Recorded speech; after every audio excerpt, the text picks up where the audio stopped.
Hello दोस्तों, स्वागत है आप सभी का ध्येय टीवी के डेली एमसीक्यूज प्रोग्राम में। मैं केसरी पांडे नमस्कार करता हूं आपको। तो चलिए शुरू करते हैं अपनी ज्ञान यात्रा और लेते हैं आज के एमसीक्यूज का सबसे पहला प्रश्न। सौराष्ट्र तमिल संगमम के संबंध में निम्नलिखित में कौन सा अथवा कौन से कथन सत्य हैं? पहला स्टेटमेंट है, ये सांस्कृतिक कार्यक्रम एक भारत श्रेष्ठ भारत पहल के अंतर्गत आयोजित किया जा रहा है।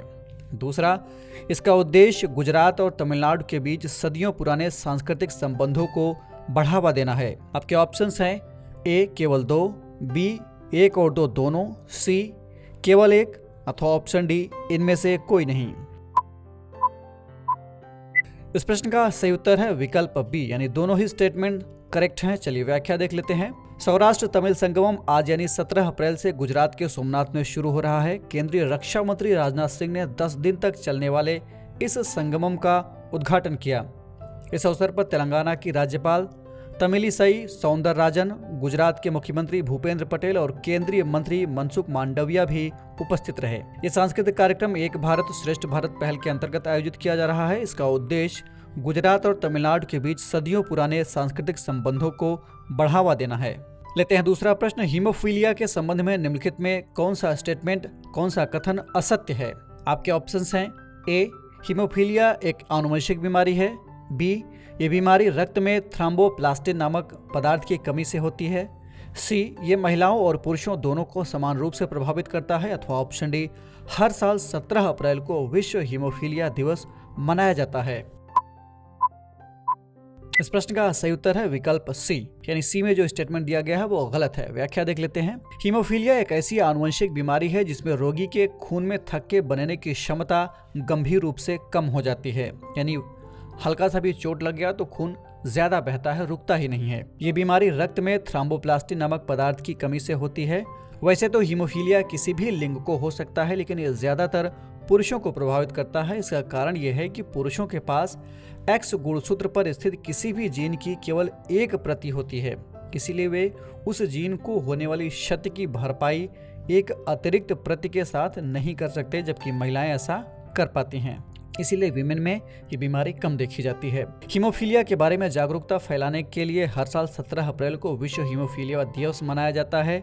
हर साल इसकी एक थीम भी रखी जाती है। इस साल यानी साल 2023 के लिए इसकी थीम है सभी के लिए पहुंच, देखभाल के लिए वैश्विक मानक के रूप में रक्तस्राव की रोकथाम।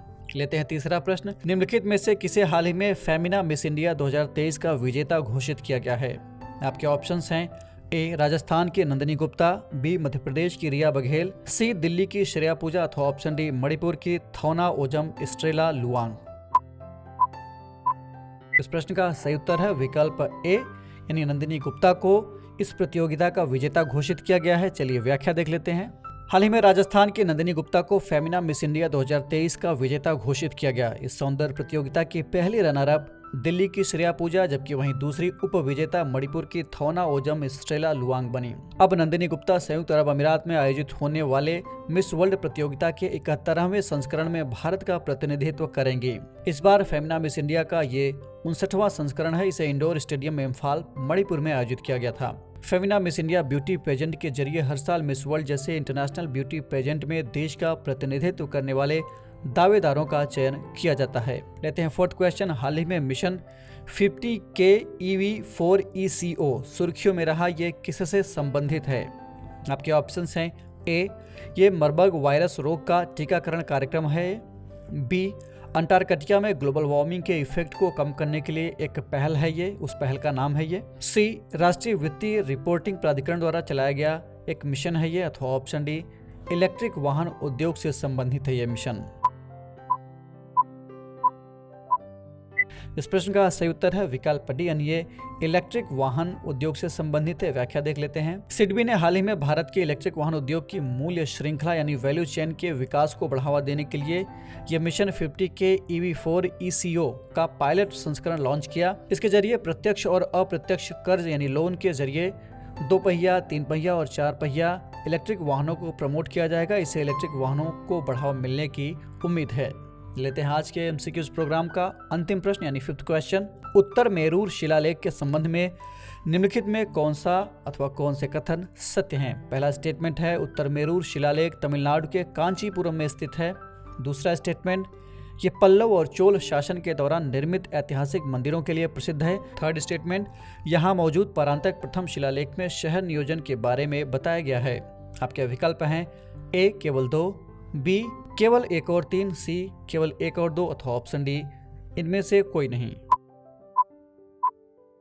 इस प्रश्न का सही उत्तर है विकल्प सी, यानी पहला वाला और दूसरा वाला तो सही है, लेकिन तीसरा वाले में कुछ गलती है। क्या गलती है, इसके लिए देख लेते हैं एक्सप्लेनेशन को। प्रधानमंत्री नरेंद्र मोदी ने हाल ही में अपने एक भाषण में तमिलनाडु के कांचीपुरम में स्थित उत्तर मेरूर शिलालेख का जिक्र किया।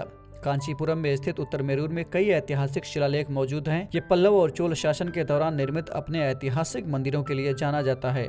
यहाँ मौजूद सबसे प्रसिद्ध शिलालेख परांतक प्रथम, जो कि प्रसिद्ध वैकुंठ पेरुमल मंदिर की दीवारों पर है। इसका जिक्र पीएम मोदी ने अपने भाषण में किया। इस शिलालेख में गांव के स्वशासन के बारे में विस्तृत जानकारी दी गई है। परांतक प्रथम का शासनकाल 907 से 953 ईस्वी माना जाता है। तो ये था आज का डेली एमसीक्यूज कार्यक्रम। कमेंट करके हमें जरूर बताइए कि आपके 5 में से कितने सही हुए, कितने गलत हुए प्रश्न। और हाँ, अगर आपको कार्यक्रम पसंद आया तो वीडियो को लाइक ज़रूर कर दीजिए, चैनल को सब्सक्राइब कर लीजिए, इसे शेयर भी कीजिए अपने दोस्तों के साथ और बेल आइकन भी प्रेस कीजिए ताकि आपको नोटिफिकेशन मिलता रहे सारे प्रोग्राम्स का। हम फिर मिलेंगे एक नए कार्यक्रम के साथ, तब तक के लिए आप जम के पढ़ते रहिए और बढ़ते रहिए। नमस्कार।